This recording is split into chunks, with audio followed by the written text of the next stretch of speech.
sementara. Bagaimanakah bila semua hilang dan pergi meninggalkan dirimu?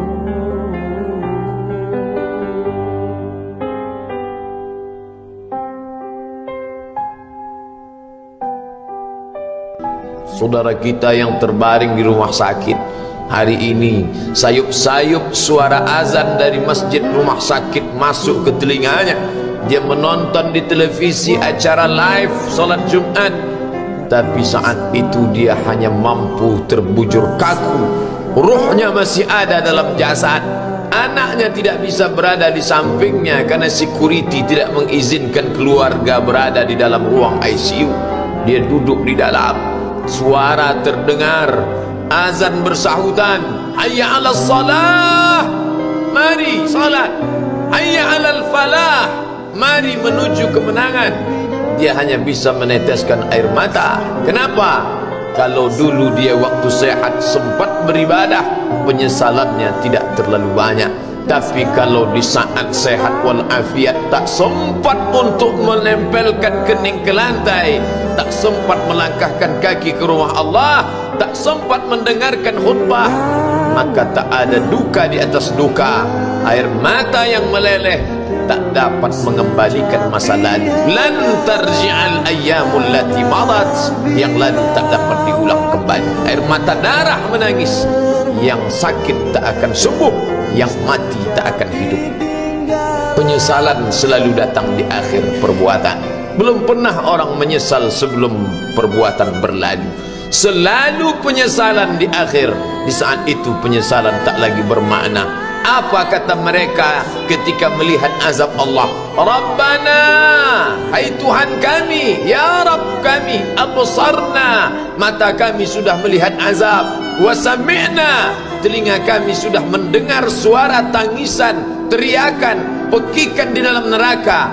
Farji'na, kembalikan kami lagi ke dunia, na'mal salihah, kami ingin beramal saleh, inna muqinun, kami yakin seyakin-yakinnya. Tapi saat itu penyesalan tak lagi bermakna, karena dunia tak mungkin utuh semula, karena sudah menjadi sunnatullah yang lampau tak akan kembali.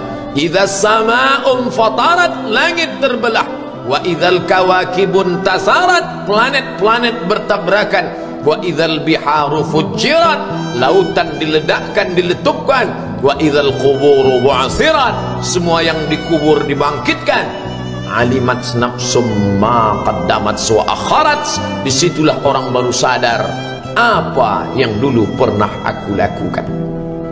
Wa qadimna ila ma amilu min amalin, semua amal mereka kami tunjukkan, kami datangkan. Ini amalmu, ini infakmu, ini wakafmu, ini sedekahmu, ini salawatmu, ini bacaan Qur'anmu, ini zikirmu. Tersenyum mata melihat amal. Faman ya'mal mithqala dzarratin khairan yarah. Tapi jangan lupa, apakah yang dosa-dosa itu dilupakan begitu saja? Yang buruk pun akan nampak juga. Faman ya'mal mithqala dzarratin syarran, sebesar ujung rambut, sebesar telapak kaki semut yang hitam, di atas batu yang hitam, di tengah malam yang kelam, di dalam samudra yang gelap, akan ditampakkan juga pada hari itu. Yauma tublas sarair, segala rahasia ditunjukkan, dan mata akan melihat dengan penglihatan yang nyata. Mulut tidak lagi bisa menjawab. Al-yauma nakhtimu ala afwahihim, hari itu mulut kami kunci, karena mulut itu yang dulu pandai mencari-cari alasan, bersilat lidah, maka hari itu lidah dikunci. Wa tukallimuna aydihim, tangan mereka kami buat bicara. Wa tashhadu arjuluhum, kaki bersaksi. Apa yang akan dibicarakan tangan, apa yang akan dipersaksikan kaki? Bima kanu yaksibun, semua yang pernah dilakukan di masa yang lalu. Berapa atasanmu sanggup memberi gaji sehingga begitu enteng kau tinggalkan solatmu? Apa yang dijanjikan istrimu sehingga begitu enteng kau berikan yang haram? Hanya rayuan sesaat, padahal dia pun akan meninggalkanmu sebelum masa tua tiba. Apa yang dijanjikan anak-anakmu? Ayah, kami akan menjagamu di hari tuamu nanti, maka berikan kami yang kami inginkan.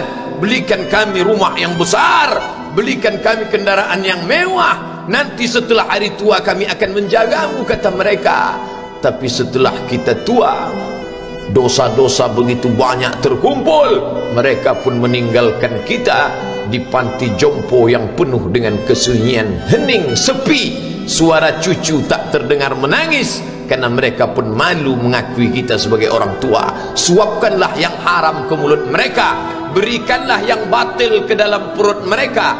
Itu hanya akan menjadi azab di dunia sebelum hari kiamat tiba. Ish ma syi'ta, hiduplah sesuka hatimu. Ish ma syi'ta, apa yang mau kau makan, makanlah. Apa yang akan kau bekerjakan, kerjakanlah. Fa innaka mayyit, tapi ingat, kau akan menjadi mayat, kau akan mati. Semua akan diminta pertanggungjawaban di hadapan Allah Subhanahu wa ta'ala.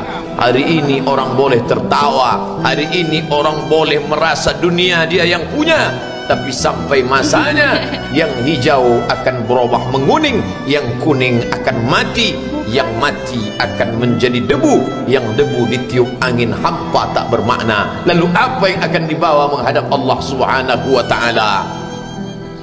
Amal saleh.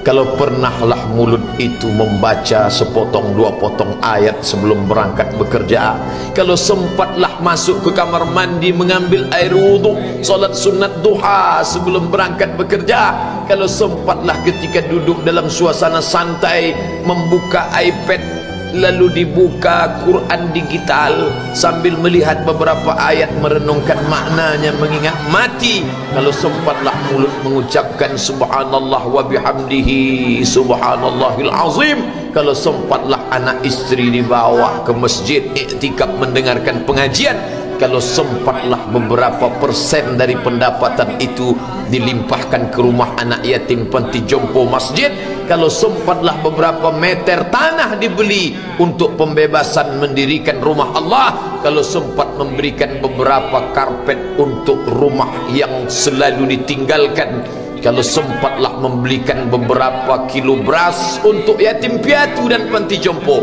itu yang akan menolong di hadapan Allah. Adapun rumah besar dengan beberapa semen, dengan beberapa busi yang banyak, semua akan menjadi tinggal kenangan. Mereka akan menjual, membagi-baginya. Tanah yang dulu harganya semeter 100.000 sekarang sudah menjadi 5 juta. Mereka akan bagi-bagi itu semua kepada ahli waris. Lalu kita hanya membawa 3 helai kain tipis yang tidak berjahit, dan itu semua menjadi milik orang. Kalau dulu mereka kita didik dengan pendidikan yang baik, di tengah malam mereka bangun menetes air matanya, lalu dia berdoa, Rabbighfirli wa liwalidayya warhamhuma kama rabbayani shaghira, seperti tetesan embun di tengah gurun Sahara yang panas. Kalau sempatlah mereka berdoa, Allahumma ighfir lahu warhamhu wa'afihi wa'fu anhu, maka mengalirlah air yang sejuk ke tenggorokan yang kering.